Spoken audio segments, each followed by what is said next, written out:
हम सब परमेश्वर का बच्चों प्रभु से वायदों पाए हुए लोग हैं। गॉड्स प्रोमिसेस, वायदों का बारे में परमेश्वर का वचन में हम हमेशा बोलने वाला एक आयत है। प्रेरित पौलुस ने कुरिन्थ कलीसिया को ऐसे बताया, प्रभु का हर वायदों हा ही हाय।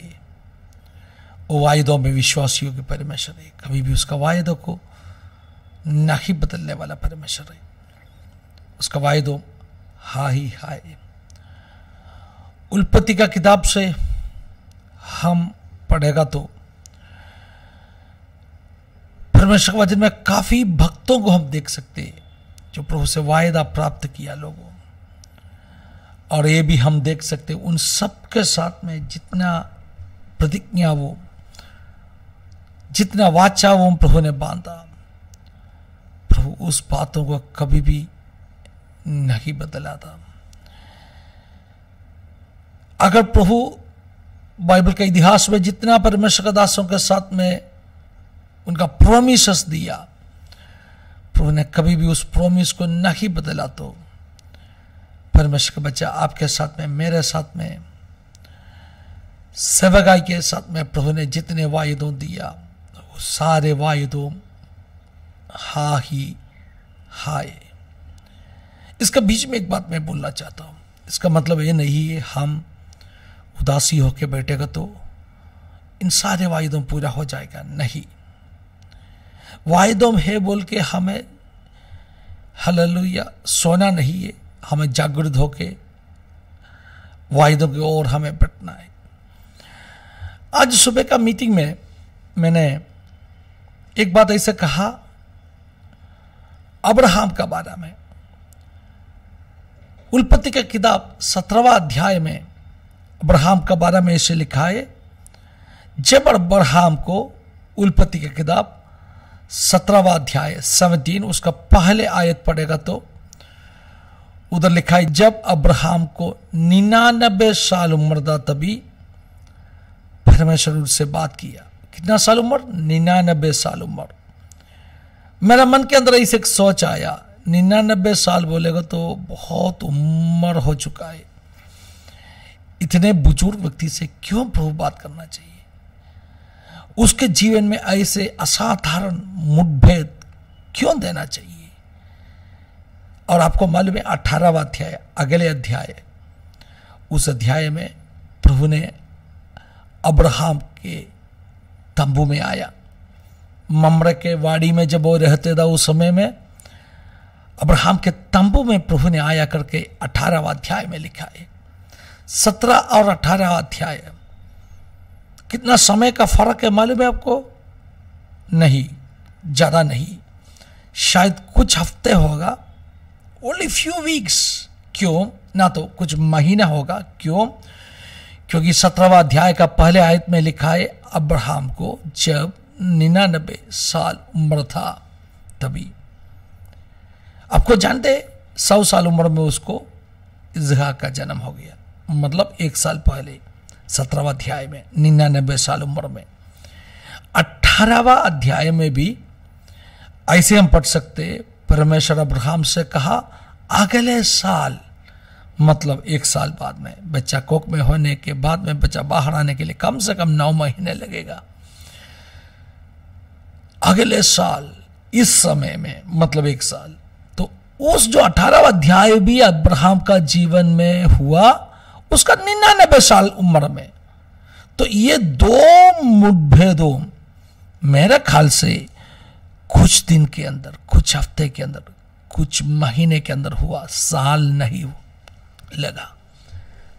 मैक्सिमम 2-3 महीना मिनिमम, हालेलुया 2-3 दिन होगा। मैं ऐसे सुबह प्रभु का आत्मा मुझसे भी बात किया, अगर आपका जीवन में कुछ वायदा बाकी है तो उम्र कितना बढ़ गया उससे मतलब नहीं है। 99 साल हो गया होगा, फुर्सी प्रभु आपका जीवन में असाधारण मुठभेद देने वाला है।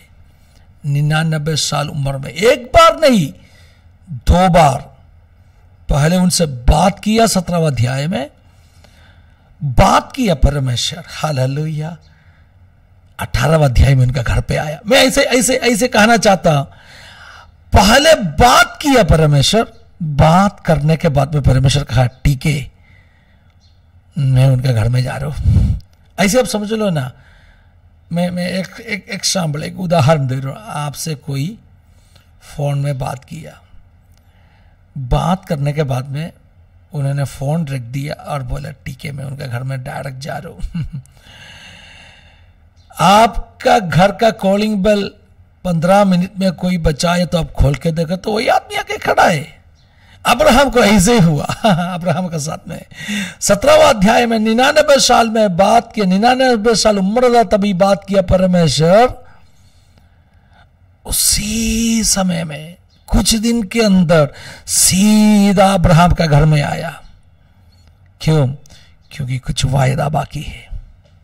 कि आपका जीवन में, मेरा जीवन में कुछ वायदा बाकी है तो आपका उम्र कितना भी ज्यादा होने दीजिए, उससे कोई फर्क नहीं है। प्रभु आपसे बात करेगा, प्रभु आपके घर में उतराएगा, आपका जीवन में साधारण प्रभु का कार्य प्रभु प्रकट करेगा।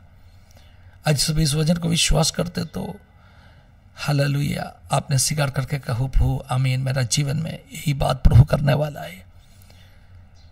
वायदा मेरे पास बहुत बाकी है, इसीलिए वायदा का विरुद्ध में काफी बातों मेरा जीवन में हो रहे होगा, लेकिन मैं विश्वास करते प्रभु उन सारे वायदों को पूरा करके दे देगा, क्योंकि वायदों में विश्वास योग्य परमेश्वर है। हालेलुया। वायदा कितना पावरफुल है। अब्राहम को प्रभु ने 17वां अध्याय का पहले आयत में कहा, क्या लिखा है उधर? जब अब्राहम को 99 साल उम्र था तभी अब्राहम से प्रभु बात करके कहा मेरे आगे चल, walk in front of me, मेरे आगे चल। मेरा सवाल, ये क्या चलने का उम्र है क्या? कितना साल हो गया? 99 साल। अभी किस तरह का उम्र है? बैठने का उम्र है, आराम करने का उम्र है। 60 साल जब दा तभी उसका उम्र 60 साल दा तभी कसदियों का देश छोड़ के, उड़ करके शहर छोड़ के, उनका पितरों का भवनों को छोड़ के, खानदान को छोड़ के, परंपरा को छोड़ के, परमेश्वर का बुलावट सुन के उन्होंने यात्रा शुरू किया। 60 साल, कितना साल? 60 ईयर्स। अभी कितना साल उम्र हो गया? 99। तो कितना साल चला होगा? 39 ईयर्स। क्या कम है क्या? 39 साल जो चला व्यक्ति को प्रभु कह रहे और चलना है तुझे। 39 साल चलने के बाद में मैं ऐसे कहना चाहता हूं, कोई भी व्यक्ति 20 साल, 21 साल, 25 साल में नौकरी में लग गया तो उसका रिटायरमेंट का एज तक कितना साल काम किया होगा? अलग अलग संस्था में, अलग अलग ऑर्गेनाइजेशन में रिटायरमेंट एज अलग है। अभी समझ लो 60 साल कोई एक प्राइवेट कंपनी में होगा, रिटायरमेंट एज है तो 60 साल है ना। काफ़ी जगहों में रिटायरमेंट एज 60 है, 57, 58 है, तो समझ लो 60 साल। 21 साल उम्र में काम करना शुरू किया, 60 साल पहुंचा तो कितना उम्र हो गया? मतलब कितना साल नौकरी किया? 39, 40 ईयर्स, 21 to 60, 39 ईयर्स। मतलब रिटायरमेंट का एज हो गया, 39 ईयर्स काम किया, चला। अभी रिटायरमेंट का एज हो गया, अभी आराम करने का समय है। अभी घर में बैठ के नाते पोतों के साथ में हालेलुया दौड़ा, हालेलुया जीवन का आशीषों को अनुभव करके आराम करने का समय है। सही है ना? लेकिन प्रभु ने बोला नहीं, और तुझे चलना है। आज प्रभु का आत्मा आप में से कुछ लोगों को कह रहे उम्र कितना हो गया, वो सिर्फ एक संख्या है, एक नंबर है। बहुत दूर और आपको आगे जाना है, बहुत चलना है। क्यों? क्योंकि तुझे एक वायदा दिया है। क्या वायदा दिया है? जहां भी तेरा पाव रखेगा उस जमीन तेरा और तेरा संतान का हालेलुया हक बनने वाला है। अब्राहम, पिछले 39 साल तुमने बहुत चला, नहीं, अभी भी देशों बाकी है, अभी भी जगहों बाकी है, और बहुत जाना है। हो हालेलुया, हमें और बहुत जाना है कलीसिया, परमेश्वर के बच्चों, हमें और बहुत जाना है।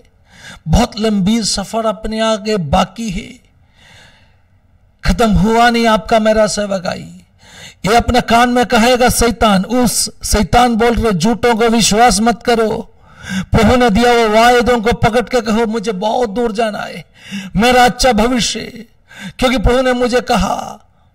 हालेलुया। जब दुनिया कहते अभी बैठने का समय हो गया, उस समय में जब दुनिया कहेगा अभी आराम करने का वक्त आ चुका है, तेरा रिटायरमेंट का एज आ गया है, 39 साल तुम चला, अभी बैठो, टेक रेस्ट, प्रभु का आत्मा आपको कह रहे नहीं, अभी और दूर जाना है, और चलना है, और चलना है।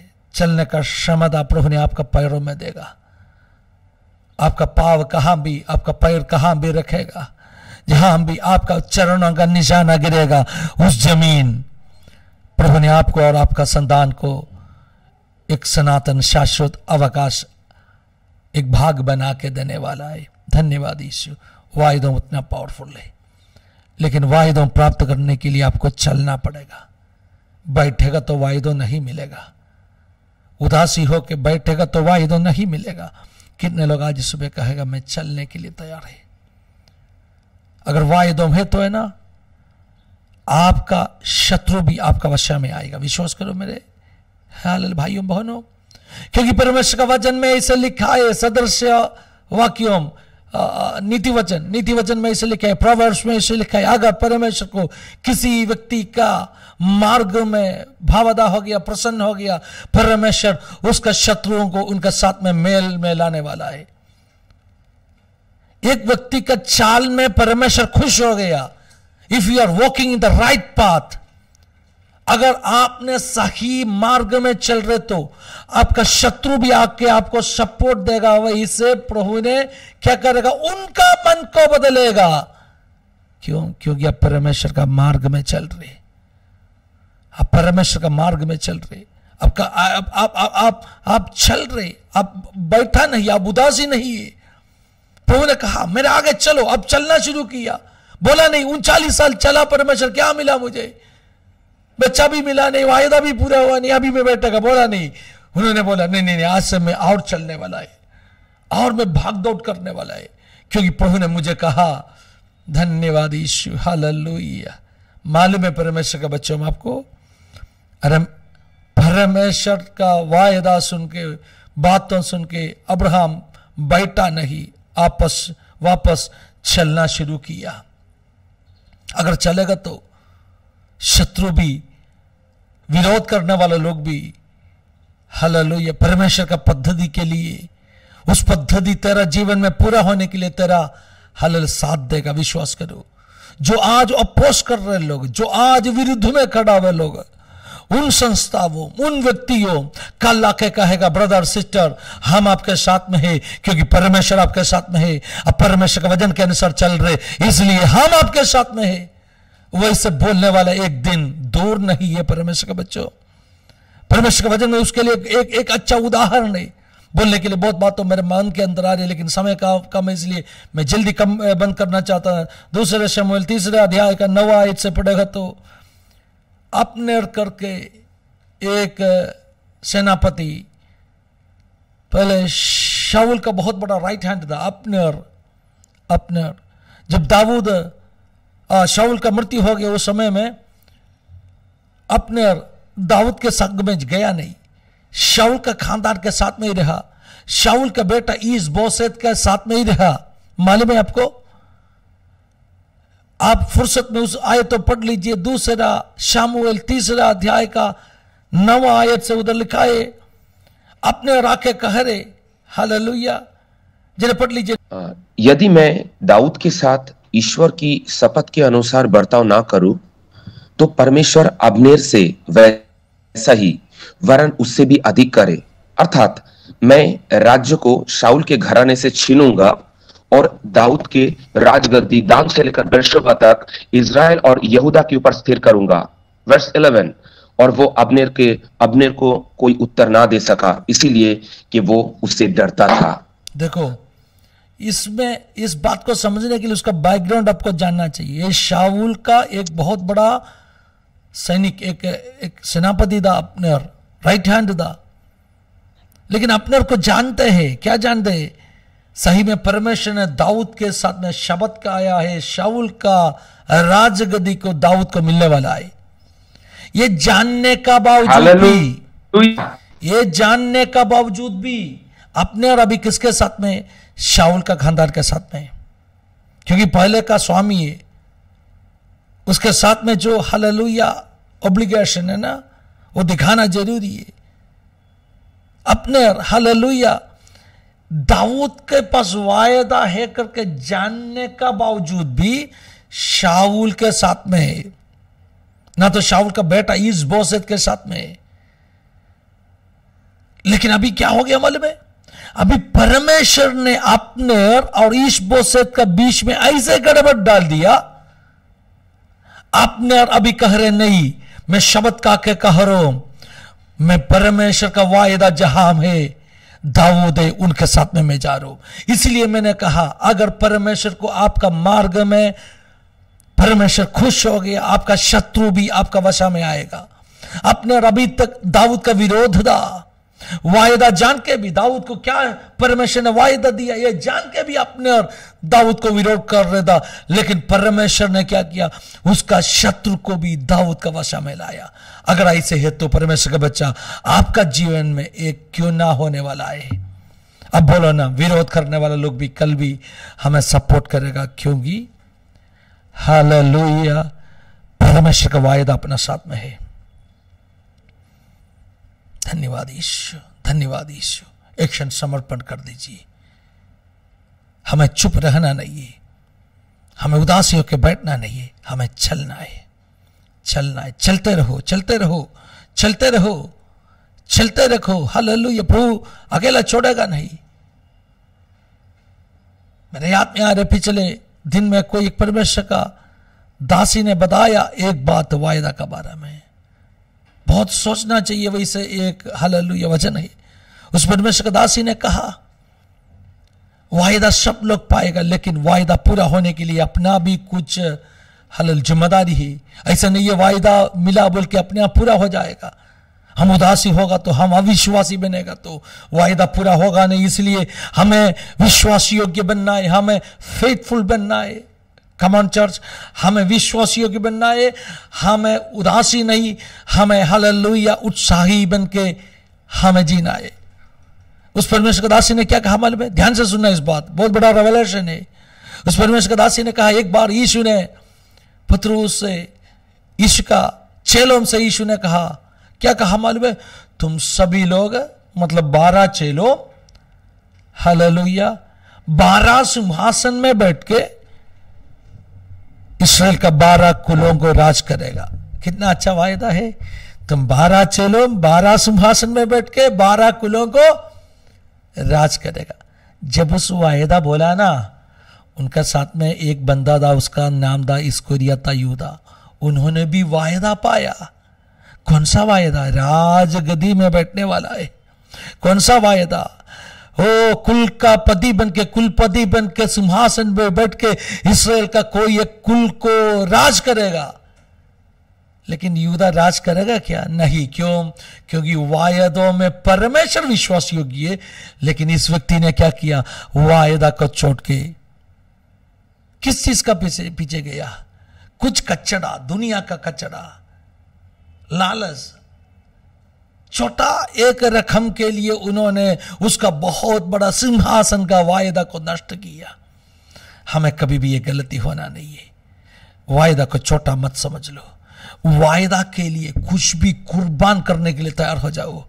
परमेश्वर का वचन का भक्तों वायदों के लिए कुछ भी कुर्बान करने के लिए तैयार था, क्योंकि उनको जानते था प्रभु ने दिया हुआ वायदा कितना कीमती वाला चीज है। यहूदा को ये बात जानता नहीं था। यहूदा सोचा वायदा भी मिलेगा, ये छोटा 30 सिक्का भी मिलेगा। 30 सिक्का के लिए उन्होंने प्रभु ने दिया वायदा को क्या किया? तुच्छ समझा, उसको इनकार किया, न तो नष्ट किया। सही है ना? वायदा सबको मिला है, यूदा को भी मिला है, लेकिन यूदा का जीवन में इसलिए पूरा नहीं हो गया क्योंकि उस व्यक्ति ने 30 सिक्का के लिए वायदा को बेच डाला। हमें से कोई भी अपना आशीषों को बेच डालने वाला नहीं बनने आए। एशा ने भी वही गलती किया। एक समय का खाना के लिए उनका जेठे का हक को उन्होंने बेच डाला। परमेश्वर का वचन, आशीषों को, वायदों को, अपना निजी भाग को बेच डालने का साथ में नहीं है। उसके लिए प्राण भी कुर्बान करके हाल उसके लिए लड़ने वालों को साथ में है परमेश्वर का वचन। अब किस भाग में? अब छोटे छोटे आशीषों के लिए क्या परमेश्वर का और उसका महिमा को अब बेच डालेगा, या आप हालेलुया उसके लिए कुछ भी कुर्बान करने के लिए तैयार होगा? वो आपको आशीषित करेगा। परमेश्वर का हर वायदा हाँ ही हाय।